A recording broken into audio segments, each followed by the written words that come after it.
evening. This is the king of all mediums. And this is podcast 80, I do believe. Not sure, but we'll put it on the label. And this is my first. Now, Mazzy, as you all know, is the GOAT, the greatest of all time in the vinyl community. So, I'd like to do one thing that Mazzy does, Whack-A-Mole. So, I have picked 5 records at random, and I'm going to talk about them. So let's see. First one. I haven't listened much to this. This is the Raspberries. What's it called?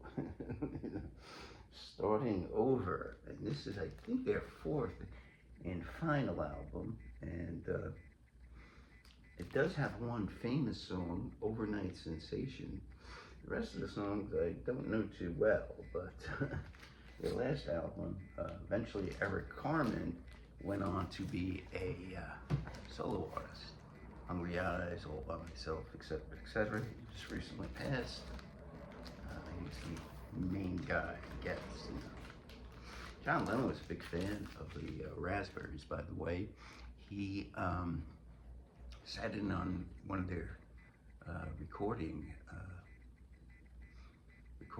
sessions. So the Raspberries, Starting Over, okay?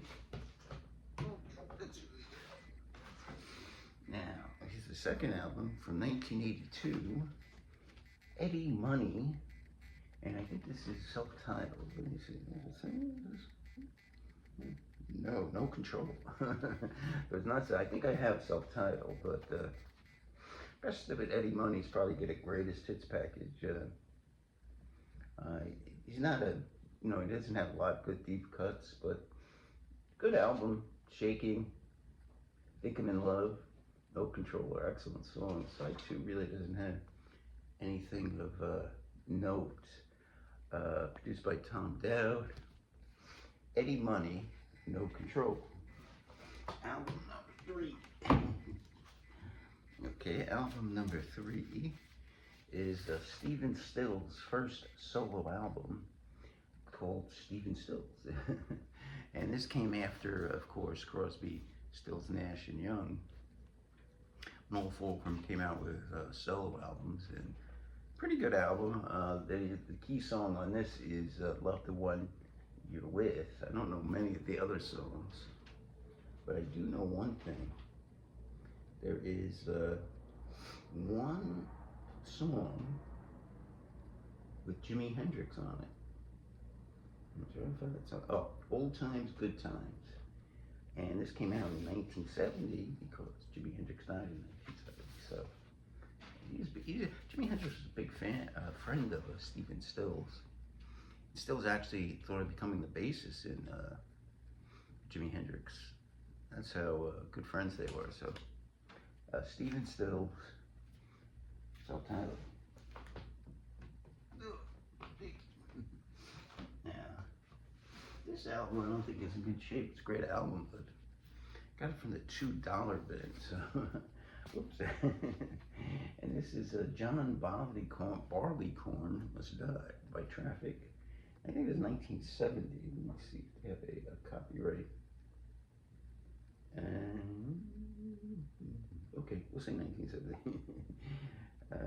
Because I believe I have 2 copies of this, but this one, they're both not in great shape.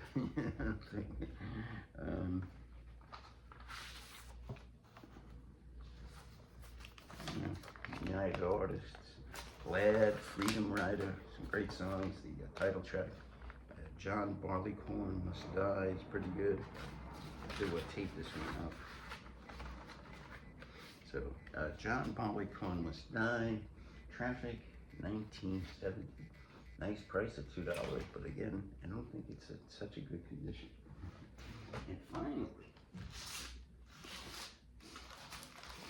here's a genre that not many people were very fond of, but I kind of like it. And this is called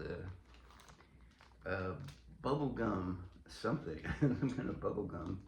It has 1910 Fruit Gum Company.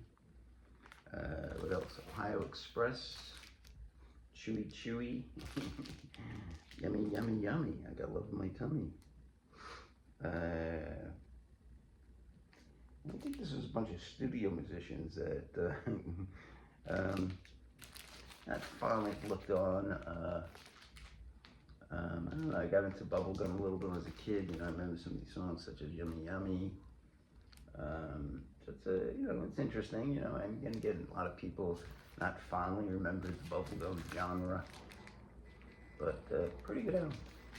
All right, so that is the king of all mediums, and this podcast, of course, is a Mazzy type podcast because it has